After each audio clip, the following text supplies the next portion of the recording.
Can you share a little bit with us, a little bit about yourself, Samantha? Yeah, I'm from a small town in Oklahoma. I graduated, the town's called Marlow.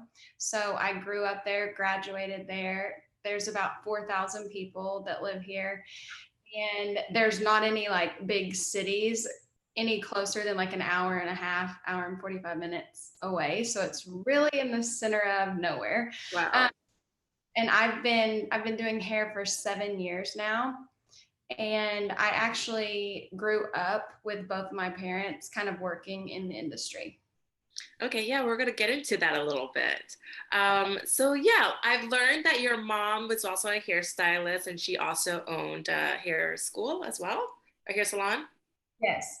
So And she, okay, go ahead. sorry, she owns a hair school today, but she did hair prior to owning that. So, Great. Yes, and your dad also owns a hair franchise as well, right?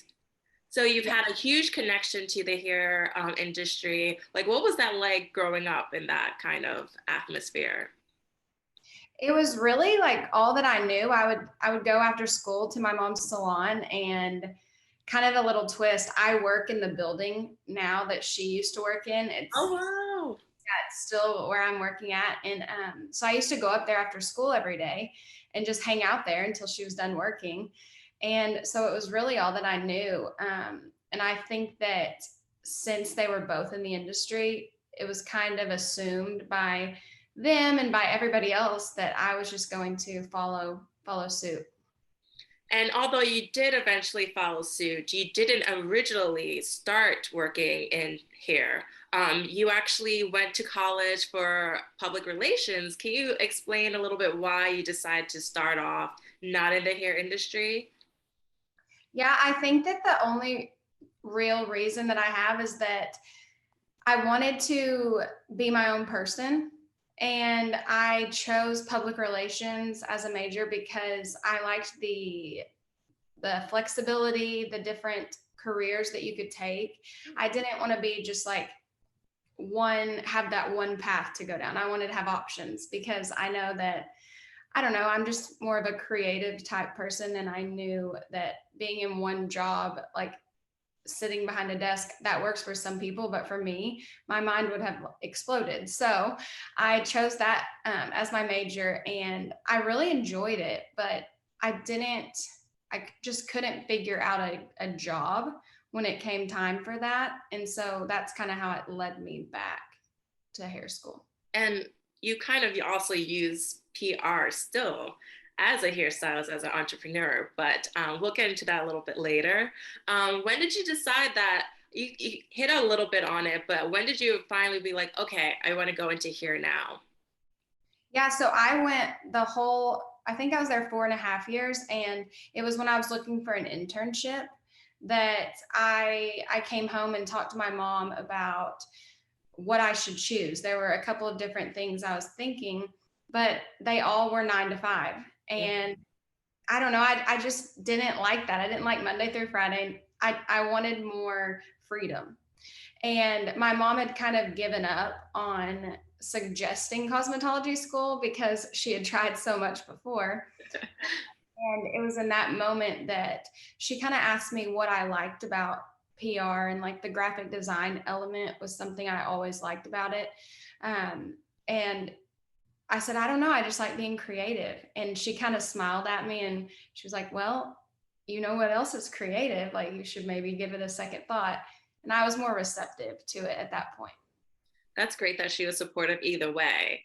Yeah. But for what I've learned about you is that your dad, even though he's in the hair industry, he wasn't as supportive as your mother was. How did that affect your confidence, starting off your career in hair and knowing that your own father was not as supportive? Yeah, it was really, I don't know that I realized it at the time, but looking back, now that I've kind of evolved from it and grew from it, I know that although it wasn't in the front of my mind, it was always in the back. And so every single thing that I did, I always second guessed myself. And I kind of had this pressure in a way that I wanted to prove him wrong about what he had said. He told me that there was no way I was going to make a name for myself. There was no way that I was going to be able to succeed when there's so many hairstylists. And he told me that hairstylists cannot make any money and just all of these things. And so I found myself almost working around the clock in the beginning because I wanted to show that I could make money and that I could succeed. But I also think that it played a role in my life in other areas too, just the insecurities and things that it caused. And did he share this when you decided you want to go into hair and you shared like, oh, I'm thinking about doing hair now? And that's when he expressed um, his opinions on you? Yeah, so essentially I quit college, I guess, because I literally had an internship left. So I never actually like graduated, you know, and that's what he didn't like. But Mm-hmm.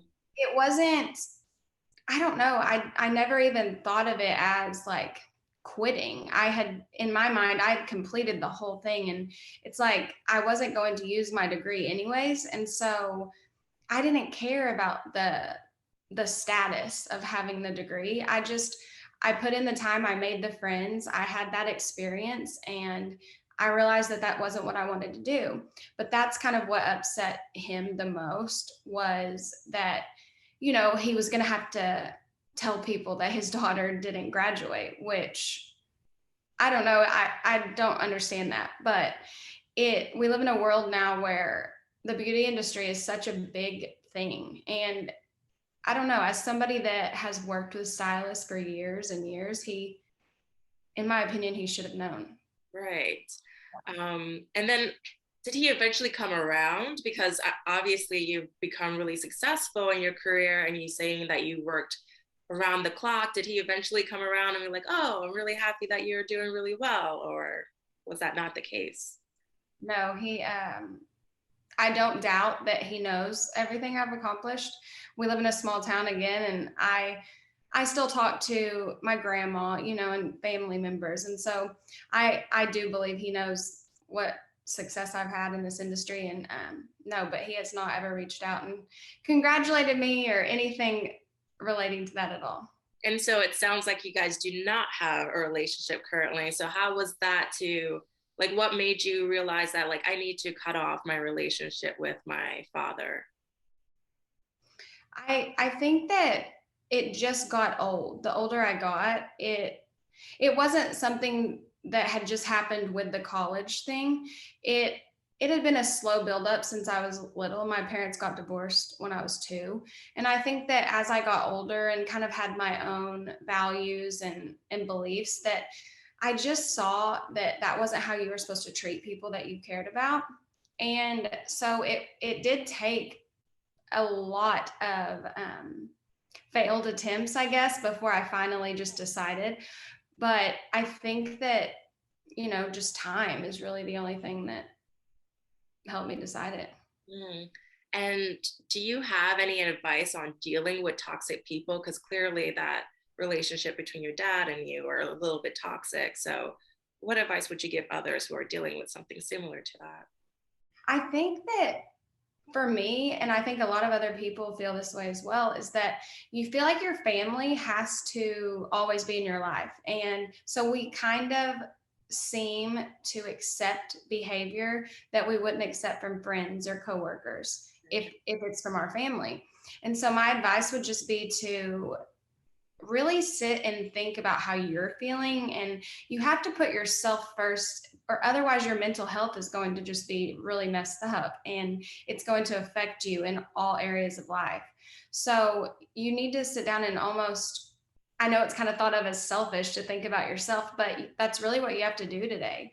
And so don't let the whole family thing get in your way. Treat it just as if you would treat anyone else in your life. And I don't think it's selfish to, end relationships with whether it's like a coworker or your father or a friend, because at the end of the day, it's like how you want your life to be. And if it's not a good thing to be in your life, you're having negative energy, I think it's okay to be like, no, I don't want this person in my life. And I don't think that's selfish at all. Yeah, life is hard enough as it is. So, Right. You don't want any extra baggage with the already baggage that you already have, right? oh, Um, and then like with your experience with your dad and toxicity, his like toxic energy, has that helped you dealing with toxic people online, offline? Because social media can be very toxic. absolutely.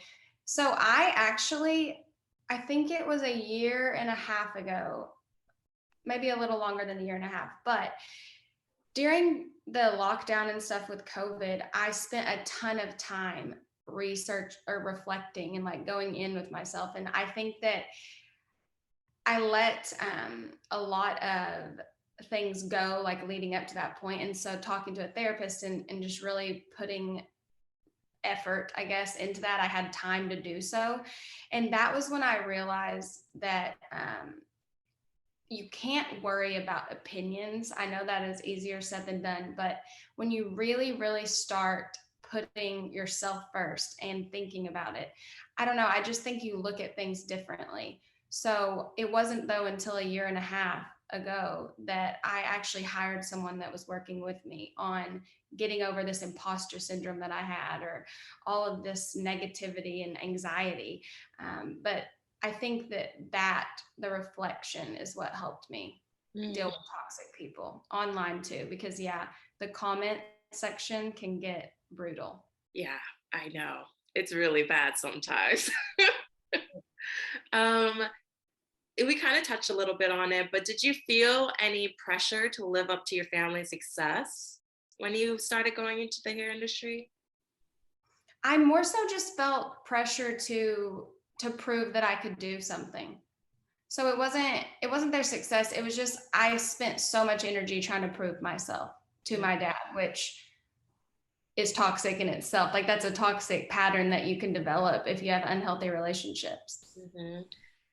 Um, and now that you created a lane for yourself and using social media to amplify your knowledge and your business and your skills that you've learned in school, like what prompted you to make that kind of shift and like really use, effectively use your social media? Yeah, so I was kind of a little late to the game with social media. I didn't really start until like mid 2018, and I had just been watching so many other people get, I don't know the word I'm trying to say, but I was watching them live how I wanted to live, and seeing my ideal self, if you will, in those people, but I didn't know how to do it. And so I spent probably 6 months researching like what I needed to do and how to make content. Mm-hmm. And I think that's the one con that I would say about living in a small area. I didn't have like a support system or mentors in this area, so I relied on the internet. And then I just decided to take the leap, and it really was just it took off from there. And then I'm taking a pause so the editor's like, no, look at the question. So what did it take for you to really get your Instagram off the ground and start gaining followers? Was there like any like rules that you went by or a plan that you went by to make this happen? Yeah, so in the beginning, I posted like every single day, I twice a day. Mm-hmm. Um, I still post about 6 days a week, usually, sometimes even 7. But I was posting 2 to 3 times a day back then, and I was also spending every. I'm really not being dramatic when I say this, but every free moment that I had, I was spending it doing research, taking photos, taking videos, because it was hard for me. It was really, really hard for me to get in a routine that I wasn't used to that. We're not photographers or videographers. And Right. I think that that's the hardest part, just getting started and getting that confidence and the routine going. So did you have to make like, I'm assuming you're making a bunch of videos at once. That's what I'm assuming. Did you like make like 15 videos in like 2 days so you can spread it out, or was it like you gradually made videos? So now I do I batch my videos, but I wish that I would have like recorded myself in 2018 when I was doing it, because a video, I was talking to another person about this the other day. A video used to take me like 4 or 5 hours, and now it takes me like 10 minutes. So no, I like really, but I think that circles back into all of the negative energy that I was dealing with and the insecurities. So I would just nitpick my videos to death. And if I saw any little thing wrong, Right. which of course, like there still is things wrong. I just now I've learned that I'm not perfect. That's okay. No one is. And I promise, like to anyone listening, you are your own biggest critic with your videos and your content. And so, just that routine, if you can master that and really master getting rid of the perfectionist mindset, it's so much easier. And then how do you approach creating content for IG versus TikTok? Because you're a big following on both of those platforms, and I'm wondering if you use different tactics for both of them. Yeah, so TikTok was a little bit, I didn't really hop on that trend very early, and that was another thing that I don't know, it just felt intimidating to start from zero and work up. I know that so many people also feel that way. So I didn't, again, I just watch people and watch people, but as the app took off and as I started seeing hairstylists on there more and more, and that it wasn't just this younger platform, that was kind of the rumor in the beginning. Right. I told myself I need to hop on this. So, if anything, I would say that um, people more so will watch longer videos on TikTok, Mm. at least my following, than they want more quick videos on Instagram. That makes sense. And is there a difference in how you cater to two different beauty communities on these platforms? No, I kind of just reshare whatever content I've made from Instagram, but I will sometimes put the longer form on TikTok, or sometimes I'll even try to play around with doing shorter form. It's really just kind of a learning your audience and figuring out what works for you, because both platforms are so unique to the individual page. And so you almost can't rely on websites or anyone that's giving you tips, because everyone's is so different. Yeah, that's true. But that's good to know if there's any fans of yours that's on IG who are like, I need longer content. They can now go to TikTok and get that longer content. Follow me on TikTok. What are some of the great opportunities that you received since starting your pages? So many opportunities. I always say this, but being from a small town, I truly do believe social media is the reason that I've had every opportunity in the hair industry. I used to just think that you had to know somebody that knew somebody else, and I didn't have that. And so I think it is what I owe all of the glory to, if you will, to behind the chair team and Salon Centric. And I just got to teach a social media class at Premier Orlando, which was awesome. And just the people I've met, the friendships and relationships that I've made from the app, it's crazy. I talk to some of those people like every day. Yeah, that's the power of social media is insane. I hear that all the time. What are some of the lessons you've learned from creating your own brand on social media that can probably help someone that's a hairstylist that wants to do something similar to what you're doing? What I've learned the most is it's helped me evolve in the weirdest type of way. It's helped me almost therapeutic to me, because it has shown me how to stop critiquing myself, and how that it's okay to put yourself out there and to be brave and to be vulnerable. That actually people like that. They like you to tell them, the struggles as well as the successes, because I think it's easy to look at anyone's social media that has a larger following and just assume that their life is perfect behind the scenes, when every single person just has their own unique story. And I think that the minute you put yourself out there online, and the minute that you do the thing that you really want to do, you grow so much from it. Mm. And that's why I'm so appreciative that you shared your story about dealing with your father and how it wasn't a healthy relationship, and that you decided to end your relationship with him, because I'm sure that people watching you think you have like this perfect life, and you still do. I'm sure you do, but you've had, you know, your ups and downs, and how you've managed that and still have this incredible career. I think that's really inspiring for a lot of people to hear. What are some of the cons that you figured out while trying to create your brand on social media? I was thinking about this. Maybe the only con that I can think of is that I spent so much time in the beginning, especially on the app, that I kind of missed out on real life. Hmm. Whenever I was on the app, I was in, not to get into this, but I was in an unhealthy marriage at the time as well.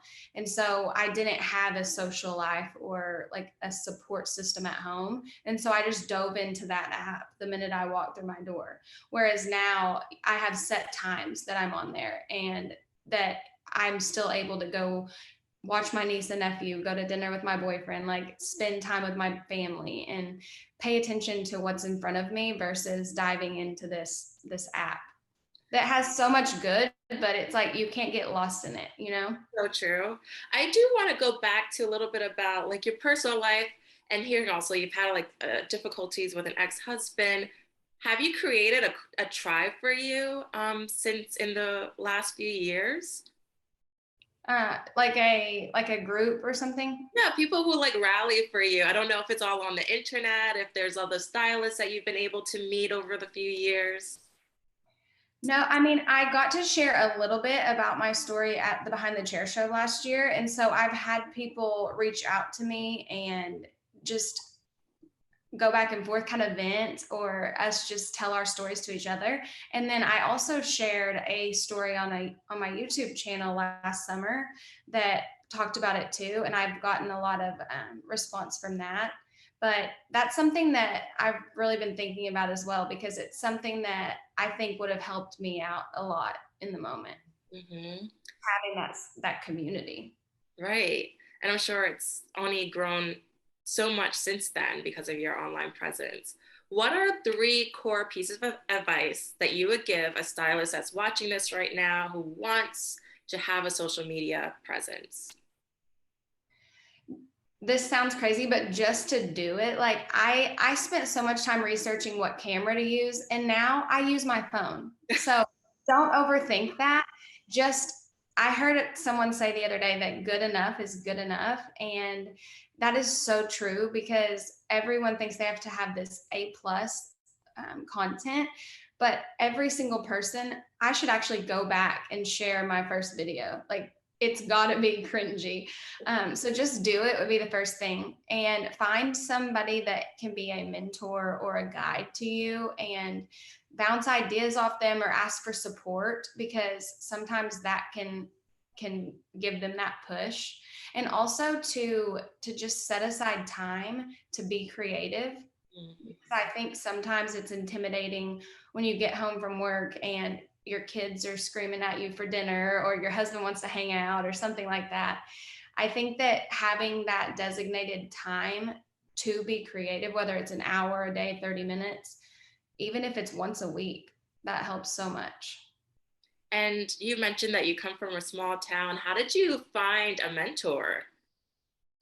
So I'm telling you, whenever all of the COVID lockdowns happened, I had just gotten a divorce like 3 or 4 months before that, like a very, very not good situation. And I needed help. Like, I was, all of a sudden, my world had stopped, and I was having to, leading up to that, my way to avoid hurting and feeling stuff was to avoid it, to work, to Mhm. keep busy, you know? Mhm. And all of that was not there for me anymore. Everything was frozen and I couldn't go to work. So I started like researching different people out there that I could talk to. And I came across someone that had helped a couple of people I knew with their fear of public speaking. And I reached out and just went ahead and paid for him to work with me. And I knew if I paid for it without thinking about it, I would do it. So Mm-hmm. I kind of just, I guess, desperate times make you do things that you're scared to do. Mm-hmm. And my last question for you, what are you hoping for the next like 3 years, 5 years in your career? So I said earlier that I taught a class at Premier Orlando. I had never done a social media class alone. And I had, of course, done like color classes with maybe an hour segment or 30 minutes of social. But I truly came, like, it's my passion. I saw myself come alive almost at Premier Orlando. And so in the next, maybe even in the fall, I'm going to try to go around and do a lot of social media classes and really focus on helping other stylists out there gain that confidence and gain that, um, like, overcome their fears and kind of be for them the person that I needed back then. That's great. And you've heard it here first at the Tease. You Yeah. got to look out for Samantha's tutorials, classes, to jump on it. Thank you so much for taking time out of your day to share your story, to give advice to other hairstylists and give advice to anyone that's going through any really difficult relationships with people that they know. Yeah, of course. Thank you so much for giving me this platform to talk about it and for having me on here. This is awesome. No problem. And then end video. And privately, off record, I'm so happy I was able to meet you. Obviously, I've been watching you since I started this